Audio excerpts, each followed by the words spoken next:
అందరికీ నమస్కారం. తెలుగు కథామాలకు స్వాగతం. రంగనాయకమ్మ గారి బలిపీఠం చదువుకుంటున్నాము. పెళ్లి కావటంతోనే అరుణ భాస్కర్లు రామనాథం గారింటి సమీపంలోనే వేరే ఇంట్లో కాపురం పెట్టారు. అత్తయ్యను మామయ్యను తల్లిదండ్రులుగానే భావించి పెరిగి పెద్దదైన అరుణకు ఇంతకాలానికి వాళ్ళని విడిచి వేరుగా వెళ్ళటానికి చాలా బాధ కలిగింది. కానీ స్త్రీగా పుట్టిన తను అన్ని అనుభవాలు పొందక తప్పదనే భావంతో తనను తాను సరిపెట్టుకుంది. ప్రతి నెల ఏ లోటు రాకుండా అత్తమామలకు డబ్బు ఇవ్వటానికి నిశ్చయించుకుంది. అరుణ తిరిగి పూర్వం పనిచేసిన స్కూల్లోనే ఉపాధ్యాయుని ఉద్యోగానికి ప్రయత్నాలు చేయబోయింది. కానీ ఉపాధ్యాయునిగా పనిచేయటం అరుణ ఆరోగ్యానికి మంచిది కాదని ఖచ్చితంగా చెప్పారు డాక్టర్ దంపతులు. అరుణ ఆరోగ్యం గాజుపాత్ర వాటంగా చాలా సున్నితంగా కాపాడుకోవలసినటువంటిది. అటువంటి స్థితిలో అసలు అరుణ ఉద్యోగం చేయటమే భాస్కర్కి ఇష్టం లేదు.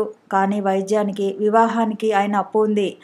ఇటు అరుణ అత్తమామలకు, అటు భాస్కర్ అక్కగారికి నెల నెలా డబ్బు పంపిస్తూ ఉండాలి. తమ సంసారం గడుపుకోవాలి. ఎప్పటికప్పుడు బలమైన ఆహారంతో అరుణ ఆరోగ్యం చక్కబరుచుకుంటూ రావాలి. ఇవన్నీ ఒక్కడి జీతం మీద సాధ్యపడవు. కొన్ని సంవత్సరాల వరకైనా అరుణ ఉద్యోగం చేయక తప్పదు. అరుణ కూడా అలాగే ధైర్యం చెప్పింది.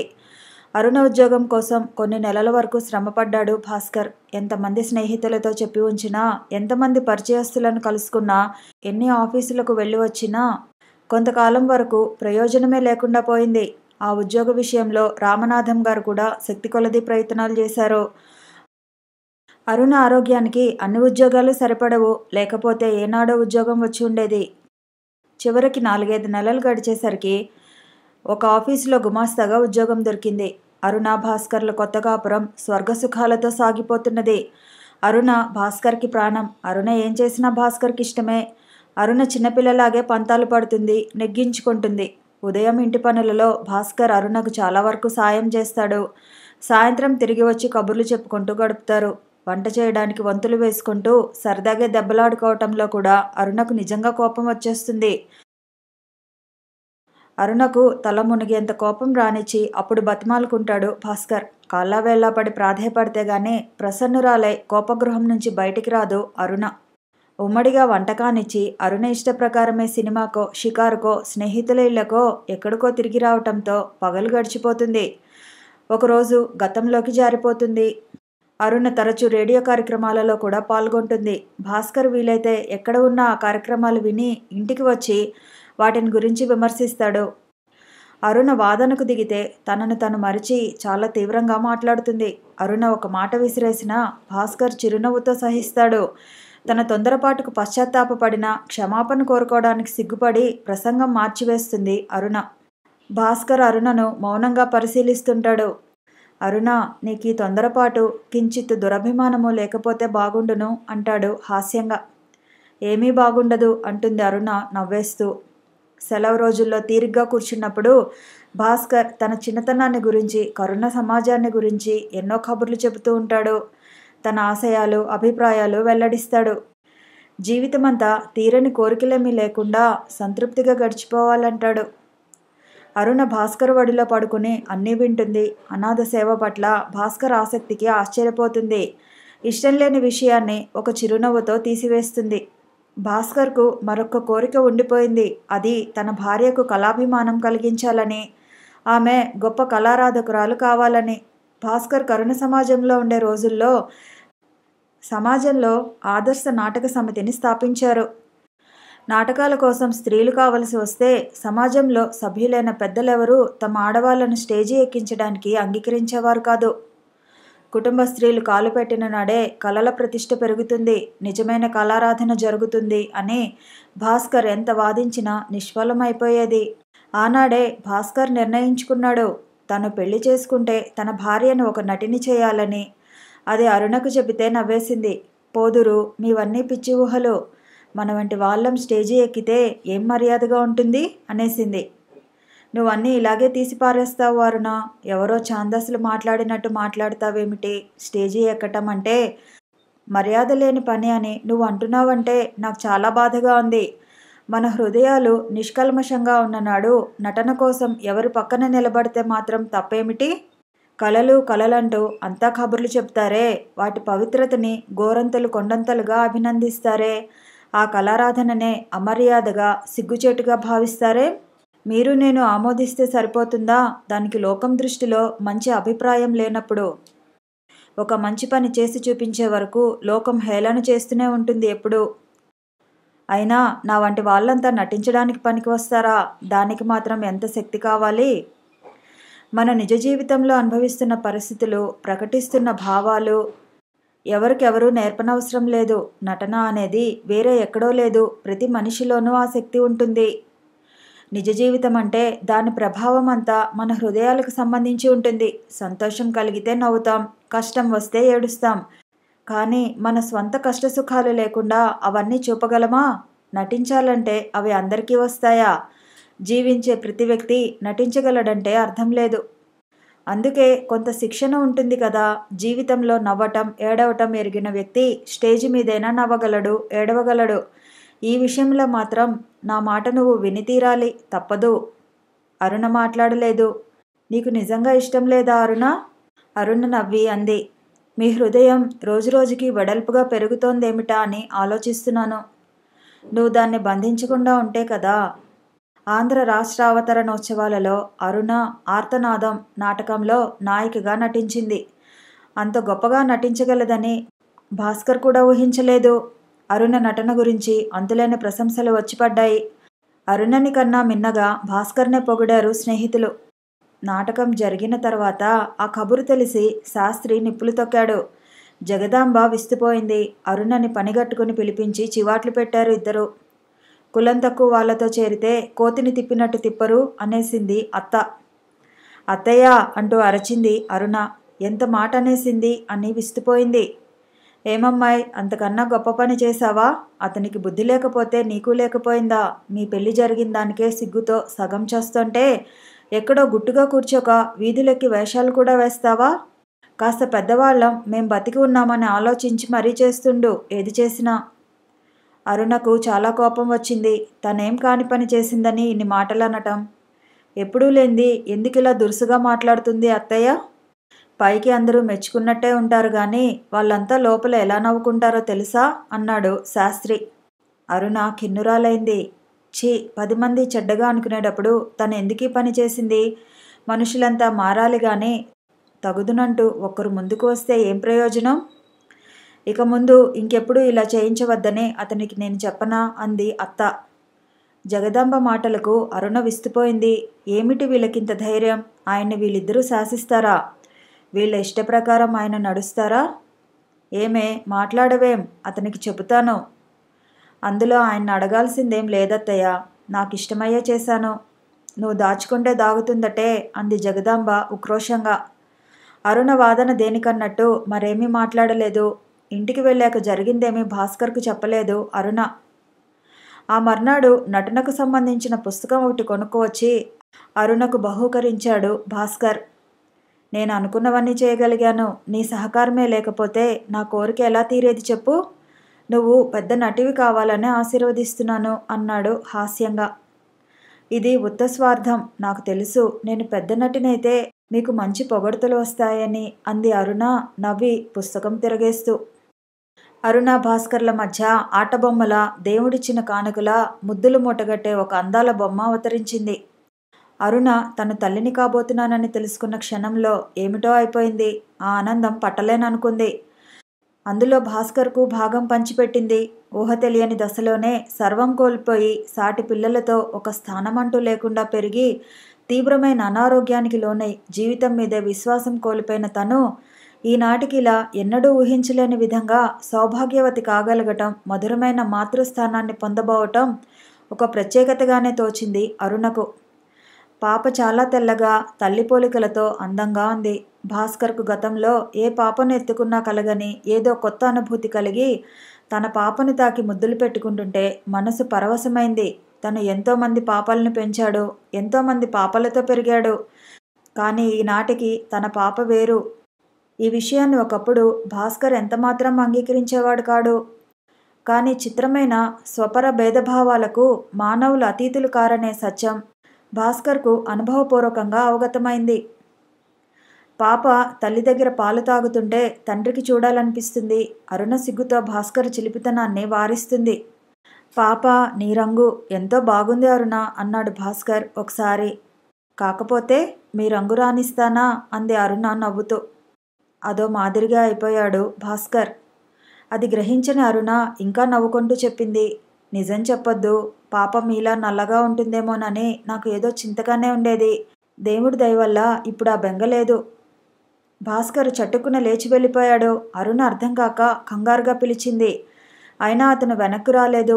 చిన్నబోయింది. తనేమైనా అసందర్భంగా మాట్లాడిందా అని తర్కించుకుంది చాలాసేపు. అరుణ మాటలకు కించిత్ తొందరపాటుతో అపార్థం చేసుకుని బాధపడిన భాస్కర్ త్వరలోనే తన పొరపాటును తెలుసుకున్నాడు. అరుణ హాస్యంగా అన్నదానికి తను అనవసరంగా కించపడ్డాననుకున్నాడు. భర్త నలుపైన బిడ్డలు తెలుపు కావాలని, భర్త అందవికారి అయినా బిడ్డలు సౌందర్య రాసులుగా పుట్టాలని ప్రతి తల్లి కోరుకుంటుంది. అంత మాత్రానికి అది తన పట్ల, తన కులం పట్ల అవమానంగా ఎంచటం పొరపాటే కదా. ఎన్నడూ లేనిది ఎందుకు తను ఇవాళ ఇంత తొందరపడ్డాడు? అరుణ ఎప్పుడో ఏదో విధంగా తనను చులకన చేస్తుందనే భావం తనలో దాగి ఉందా? ఎంత పిచ్చిగా ప్రవర్తించాడు తను? భాస్కర్ తేలికగా నవ్వుకున్నాడు. తనకై తనే వెళ్ళి అరుణ దగ్గర కూర్చుని కబుర్లు చెప్పాడు. ఒకరోజు అరుణ అంది, పాపని 21 నాడు ఉయ్యాలలో వేయాలి. ఆ రోజునే పేరు పెట్టి బారసాల కూడా చేస్తే బాగుంటుందంటోంది అత్తయ్య. డబ్బేమైనా ఉందా? ఎంత కావాలి? మనం భోజనాలకు పిలిస్తే ఎవరూ రారు. ఏవో మిఠాయిలు అవి తెప్పించి ఇస్తే బాగుంటుంది. మన భోజనాలు పనికిరాని వాళ్ళకి మన మిఠాయిలు పనికి వస్తాయేమిటారునా? బాగుంది. ఎవరి ఆచారాలు వాళ్ళవి. ముమ్మాటికి వాళ్ళ ఆచారాలు వాళ్ళకి ఉండని నీకు కూడా ఎందుకీ చాదస్తాలు చెప్పు? డబ్బు ఎలా ఖర్చు చేసినా తరగని స్థితిలో కూర్చున్నామా మనం? మనకు పాప పుట్టిందని మన సంతోషం కోసం మరో బీద పాపాయికి ఏదైనా సాయం చేద్దాం. అంతేగాని ఇలా సరదాలు వేడుకలు అంటూ మన ఇంటికి సంతోషంగా రాని వాళ్ళని పిలిచి వాళ్ళకేదో పెడితే తినకూడనది తింటున్నట్టు వాళ్ళు వాళ్ళ ఆచారాలతో బాధపడితే నాకు నచ్చదు సుమా. అదేమిటి, పిల్లలు పుడితే వేడుకలు చేసుకోవటం మన సంతోషానికే గాని అది చాదస్తమా ఏమిటి? పిల్లలు పుడితే వేడుకలు చేసుకోకపోతే తల్లిదండ్రులు సంతోషిస్తారనే సంగతి నిజం కాదా? కానీ మొదటిసారి కూడా ఏ వేడుక చేసుకోకపోతే 10 మంది ఏమైనా అనుకుంటారు. అనుకోని మనం పెళ్లి చేసుకున్నందుకు 10 మంది అనుకోలేదు. ఎవరో ఏదో అనుకుంటారనే భయంతోనైనా మనం బ్రతకటం. అయినా పాపని ఉయ్యాల్లో వేస్తూ 10 మందిని పిలుచుకోవడానికి ఇంత ఆలోచన? ఇంత అర్థం లేని వేడుకలు మనం చేయనేకూడదు అరుణ. పాప పుట్టింది అంటే వేడుకలు చేయటం ముఖ్యం కాదు. మనం చూచుకోవలసిన విషయాలు చాలా ఉన్నాయి. పాపకు మంచి ఉయ్యాలు కొనాలి, దోమతెర కొనాలి, స్వెట్టర్ కొనాలి. 5-6 నెలల వరకు నువ్వు టానికులు, పాలు మానకుండా తీసుకోవాలి. ఇలా మనకేదో తప్పనిసరి ఖర్చులు ఉండగా పైగా వేడుకంటూ పిచ్చిగా డబ్బు వృధా చేయాలంటావా? పెళ్లినాటి అప్పులన్నీ అలాగే ఉన్నాయి. నీకు తెలియనిది కాదు కదా. అరుణ ఏమీ మాట్లాడలేదు. భాస్కర్ అరుణ చేయి నిమురుతూ అన్నాడు, నీకు కోపం వచ్చింది కదూ? నా ఉద్దేశాలు చెప్పాను. పాపకి ఆ వేడికేదో జరపడం తప్పదనుకుంటే అలాగే చెయ్యి. నా అభిప్రాయాలను నువ్వు ఆమోదించాలని కోరటమే గాని అధికారంతో నిన్ను శాసిస్తానని అనుకోకు. పాపకు తల్లిగా నీకు ఎంతో బాధ్యత ఉంది కదా. అరుణ పొడిగా అంది. మీకు అంత ఇష్టం లేనప్పుడు నేను మాత్రం ఎలా చేయగలను? ఎందుకు చేయలేవు? నేను డబ్బు ఇవ్వననా? ఏమో, మీకు ఇష్టం లేకుండా చేస్తే నాకు బాగుండదు. అయితే ఈ తతంగమేమీ పెట్టుకోక ఊరుకో. కొంతసేపు ఆగి అన్నాడు భాస్కర్. పోనీ ఒకటి చెప్పు అరుణ, పాప మీద నాకు ప్రేమ లేదని నువ్వు అనగలవా? ఛా, నేనెన్నడూ అలా అనుకోను. నువ్వు నన్ను అపార్థం చేసుకోకుండా ఉంటే చాలు అరుణ. అరుణకు నిరాశ వంటిదే కలిగింది. పాప బారసాల ఘనంగా జరపాలని, తను తల్లి అయినట్టు 10 మంది మధ్య గర్వంగా తిరగాలని చాలా అనుకుంది. కానీ ఆయనకి ఇష్టం లేని పని చేయడానికి తన మనసు అంగీకరించడం లేదు. ఆయన ఏ అభ్యంతరాలు చెప్పకుండా ఆమోదించి ఉంటే ఎంతో సంతోషంగా ఉండును. బారసాల విషయం అరుణ మళ్ళీ ఎత్తకపోవటంతో జగదాంబే అడిగింది. ఏం చేశావే? అంది. పోనీలే అత్తయ్య, ఏం వేడుకలు, డబ్బు దండగా, మనకు మాత్రం 100,000 1,000 వచ్చి పడుతున్నాయా అనేసింది అరుణ. అదేమిటే అని జగదాంబ విస్తుపోయింది. నిన్నటిదాకా సరదా పడ్డావు, ఏమైందేమిటి? అతనేమైనా అన్నాడా? అబ్బే, ఆయనేమీ అనలేదు. ఇంకా బోలెడు ఖర్చులవి ఉండగా అన్నింటికీ డబ్బు ఎలా వస్తుంది అత్తయ్య? ఇదేం విడ్డూరమే అమ్మాయి. చావుకి సిద్ధమైన దానివి బతికి బయటపడ్డావు. బిడ్డ పుట్టింది. సంతోషంగా దాన్ని ఉయ్యాలలో పడుకోబెట్టుకోవడానికే ఇలా డబ్బులు లెక్కలు చూసుకుంటే ఇంకా దాన్ని ఎలా పెంచుతారే? అతనే ఏదో అని ఉంటాడు. నిన్నటిదాకా నువ్వు సరదా పడ్డావుగా. ఆయన అన్నదాంట్లో తప్పేం లేదత్తయ్య. అప్పులు చూస్తే అలాగే ఉన్నాయి. ఖర్చులు చూస్తే రోజురోజుకి పెరుగుతున్నాయి. వేడుకలు చేసుకోవాలంటే చాలే ఊరుకో. 6 నెలల్లో వారు వీరవుతారని శాస్త్రం చెప్పినట్టే ఉంది. బ్రాహ్మణ పుట్టుక పుట్టి బారసాల చేయకపోవటం ఏ ఇంట్లోనన్నా ఉంది? అతను చెప్పాడని తల తాటిస్తూ ఉంటావు. మన ఆచారాలేమిటో వేడుకలేమిటో అతనికేం తెలుస్తాయి? ఏ గూటి చిలుక ఆ గూటి పలికే పలుకుతుందని అతనితో చేరి అతనిలా తయారవుతున్నావు. అత్తయ్య, అరుణకు చాలా కోపం వచ్చింది. నువ్వు చీటికి మాటికి ఇలాగే మాట్లాడుతున్నావు. మాటలతో నన్ను చంపుతావా ఏమిటి? అస్తమానం ఎందుకలా దెప్పుతావు? అంది ఏడుపు మొహం పెట్టి. జగదాంబ నవ్వు తెచ్చుకుంటూ అనునయంగా, ఎందుకే అరుణ అంత కోపం వచ్చింది? పిల్లకి వేడుక చేస్తే బాగుంటుందని నా దుగ్ధగాని నిన్ను దెప్పి బాధ పెట్టడం నాకు సంతోషమా ఏమిటే?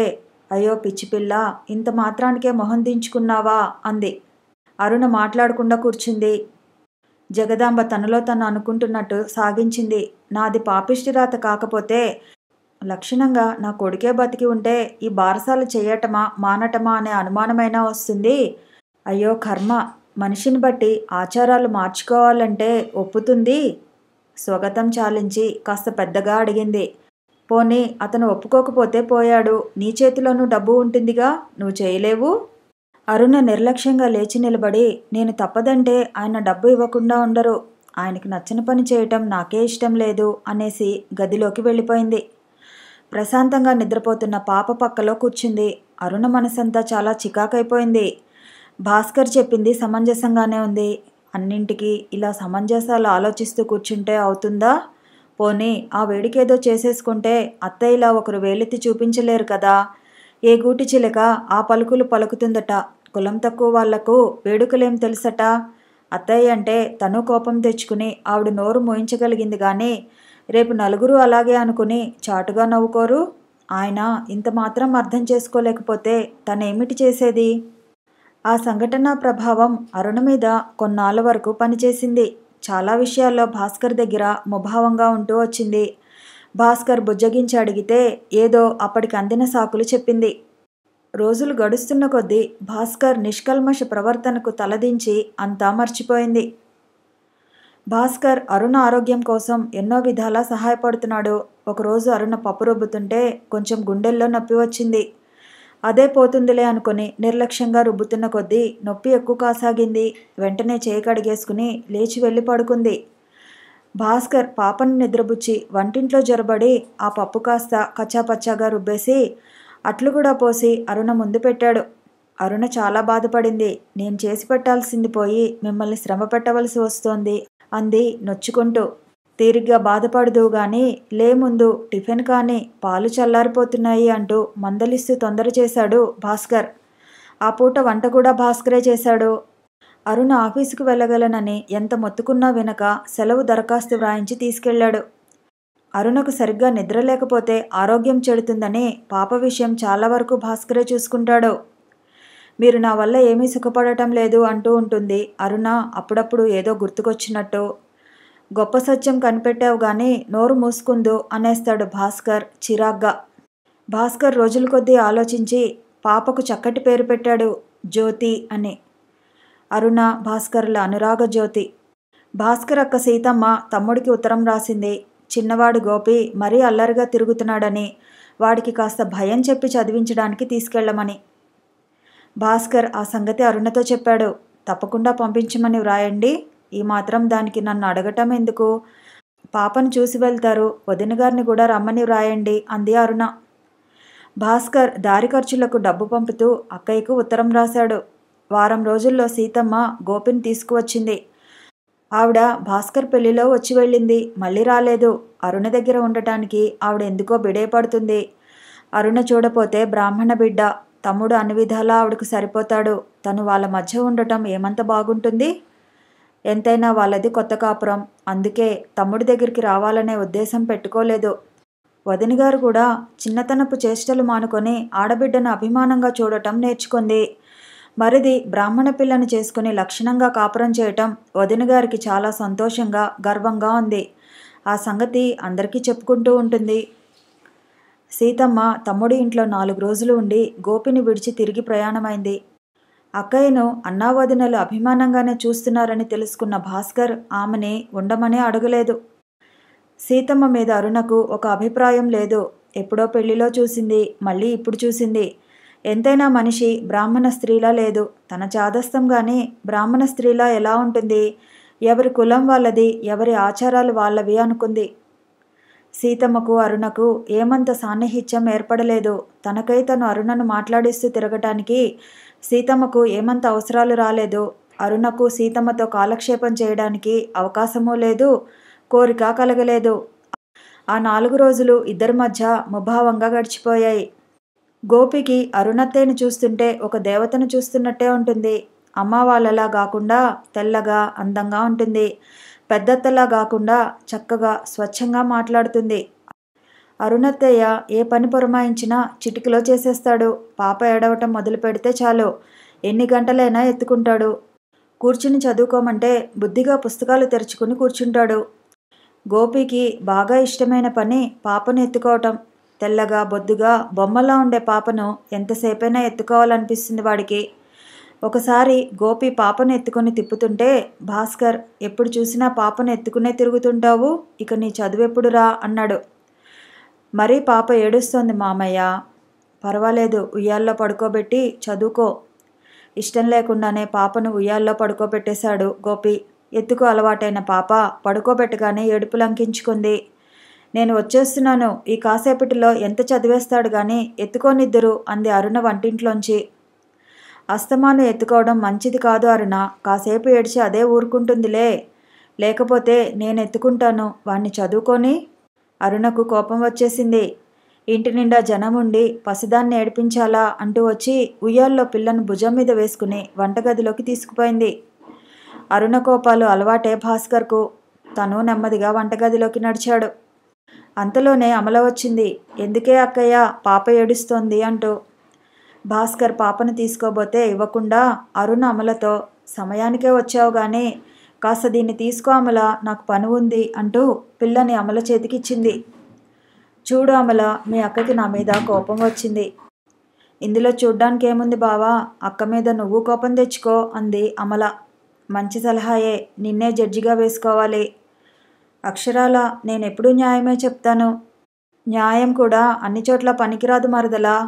మొగుడికి కోపం వస్తే పెళ్ళాం, పెళ్ళానికి కోపం వస్తే మొగుడు తగ్గిపోతూ ఉండాలి. అదో రూలు కాబోలు, నాకు తెలీదులే అని నవ్వింది అమల. అమల తరచూ వచ్చి అక్కయ్యతోనూ బావగారితోనూ సరదాగా గడిపి ఒక పూట భోజనం కూడా చేసి వెళ్తూ ఉంటుంది. భాస్కర్ నెమ్మదిగా అమల దగ్గర నుంచి పాపను తీసుకుని భుజం మీద వేసుకుని తిప్పుతుంటే అరుణ చూచి నవ్వుకుంది.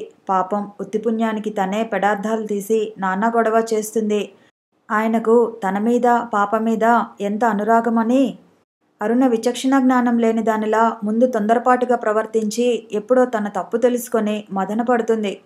తను కోపగిస్తే బతిమాలాలని, తప్పు చేస్తే ఎత్తి చూపకూడదని, ఏది కోరినా అంగీకరించాలని, అన్ని విధాలా తనను అపురూపంగా చూసుకోవాలని అనుకుంటుంది ఎప్పుడు. అరుణను సంతోషపెట్టాలనే భాస్కర్ ప్రయత్నిస్తాడు కూడా. జ్యోతికి సంవత్సరం నిండుతుండగా భాస్కర్ ఉద్యోగరీత్యా కోఆపరేషన్ ట్రైనింగ్కు బొంబాయి వెళ్ళవలసి వచ్చింది. రాష్ట్రంలో చేనేత సహకార సంస్థలకు లక్షలాది రూపాయలు వెచ్చిస్తున్నారు. కోఆపరేటివ్ ఉద్యోగుల్లో ముఖ్యమైన వారు తమ విధులను శిక్షణ ద్వారా తెలుసుకొని లక్షల రూపాయల నిధులను సద్వినియోగపరచవలసి ఉంది. ప్రభుత్వం వారు ఆ ఏడాది బొంబాయి పంపే ఉద్యోగుల్లో భాస్కర్ కూడా ఎన్నికయ్యాడు. శిక్షణా కాలం 1 సంవత్సరం ఉంటుంది. ఖర్చులన్నీ ప్రభుత్వమే భరిస్తుంది. ఎప్పటి మాదిరిగానే సంవత్సరం పొడుగునా ఆఫీసులో జీతాలు కూడా చెల్లిస్తారు. భాస్కర్ అంత దూరం వెళ్తాడనుకుంటే అరుణకు చాలా బాధ కలిగింది. కానీ ఆ వార్త విని భాస్కర్ చాలా ఉప్పొంగిపోయాడు. తను బొంబాయిలో ఉన్న సంవత్సరంలోనే అప్పులు పూర్తిగా తీర్చివేయాలని, అరుణ BA పరీక్షకు కూర్చోవాలని, ఏది ఏమైనా ఈ 2 పనులు జరిగి తీరాలని పట్టుబట్టాడు. అరుణ కూడా అంగీకరించింది. భాస్కర్ తిరిగి వచ్చే వరకు గోపితో సహా తను మామయ్య గారింట్లోనే ఉంటానంది. తర్వాత అరుణ అశ్రద్ధ చేస్తుందేమోనని భాస్కర్ అరుణ చదువుకు కావలసిన పుస్తకాలన్నీ కొని తెచ్చాడు. మర్నాడు ప్రయాణం అనగా భాస్కర్ మతిపోయిన వాడిలా అయ్యాడు. పాపను అరుణను దగ్గర పెట్టుకుని కూర్చున్నాడు. మీ ఇద్దరిని విడిచి ఎలా ఉండగలనో బోధపడటం లేదు అన్నాడు. అరుణ నవ్వి భాస్కర్ చెంపలు తాకుతూ, భవిష్యత్తులోకి చూస్తుంటే 1 సంవత్సరం అంటే ఏ పాటి అంది. నిజమే, అప్పటికి అరుణ BA పాస్ అవుతుంది. పాప కొంచెం పెద్దదవుతుంది. అప్పులు పూర్తిగా తీరిపోతాయి. తనకు ఉద్యోగంలో ప్రమోషన్ వస్తుంది. జీతం కొంచెం పెరుగుతుంది. ఎవరికి ఏ సహాయం చేయాలన్నా తేలిక అవుతుంది. అంత ఆనందకరమైన భవిష్యత్తు కోసం 1 సంవత్సరం ఓర్చుకోలేడు. ఏమిటో ఈ సంసార బంధాలన్నీ తనని పెనవేసుకుంటున్నాయి. దేనికి సాహసించలేని వాడవుతున్నాడు. నవ్వుకున్నాడు భాస్కర్. అప్పగింతలు పెడుతున్నట్టే చెప్పుకుపోయాడు. అరుణ, బెంగ లేకుండా పాపని జాగ్రత్తగా చూసుకో. మరీ రాత్రింబవళ్ళు చదువుతూ కూర్చోకు సుమా. నీ ఆరోగ్యం తర్వాతే ఏదైనా. ప్రతిరోజు ఉత్తరాలు వ్రాస్తుంటావు కదూ. గోపిని శ్రద్ధగా చదివించు. ఈ కాసేపు సంతోషంగా మాట్లాడు అరుణ. అరుణ నవ్వుతూ అంది. ముందు మీ మాటలు కానివ్వండి. వాటికి అంతం ఉండదు. నువ్వు అలా జొరబడి మాట్లాడేస్తూ ఉండాలి అంటూ నవ్వాడు భాస్కర్. అరుణ భాస్కర్ జుట్టు నిమురుతూ మౌనంగా కూర్చుంది. ఉన్నట్టుండి భాస్కర్ అన్నాడు. అరుణ, ఈ రాత్రి చాలా అమూల్యమైంది కదూ. ఎందుకు? ఇటువంటి రాత్రి మళ్ళీ ఎప్పటికో గాని రాదు కదా. ఎందుకు రాదు? అరుణ సిగ్గుగా చిలిపిగా అంది. ప్రతిరోజు ఇటువంటి రాత్రినే ఉత్తరాల్లో చూపిస్తాను. అరుణ ఆవేశంగా అరుణను గుండెలకు హత్తుకుంటూ, అంత పని చేయకు. అన్నీ వదిలేసి నీకోసం పరిగెత్తుకు రావాల్సి వస్తుంది అన్నాడు. రాత్రి గడిచింది. కబుర్లు తరగలేదు. మర్నాడు రైలు ఎక్కాక కంటికి ఆనేంత వరకు అరుణను, పాపను చూస్తూ భాస్కర్ రైలుతో పాటు కదిలిపోయాడు. భాస్కర్ బొంబాయిలో ఉన్న సంవత్సరంలో ఇద్దరి మధ్య ఆ ఎడబాటు ప్రభావం భవిష్యత్తులో బలీయమైనదే అయింది. కొత్తలో అరుణ భాస్కర్ల మధ్య చాలా ఉత్తరాలు నడిచాయి. అరుణ, తను, పాప, గోపి ఎప్పుడేం చేస్తున్నారో, ఎవరెవరు ఇళ్ళకెళ్ళి వచ్చారో, భాస్కర్ లేని లోటు ఎలా భరిస్తున్నారో అన్నీ పూసగుచ్చినట్టు వ్రాస్తూ ఉండేది. కథ కొనసాగుతుంది. మళ్ళీ కలుసుకుందాము. ఈ వీడియో నచ్చితే లైక్ చేయండి, షేర్ చేయండి, కామెంట్ చేయండి, ఛానల్ని సబ్స్క్రైబ్ చేయండి.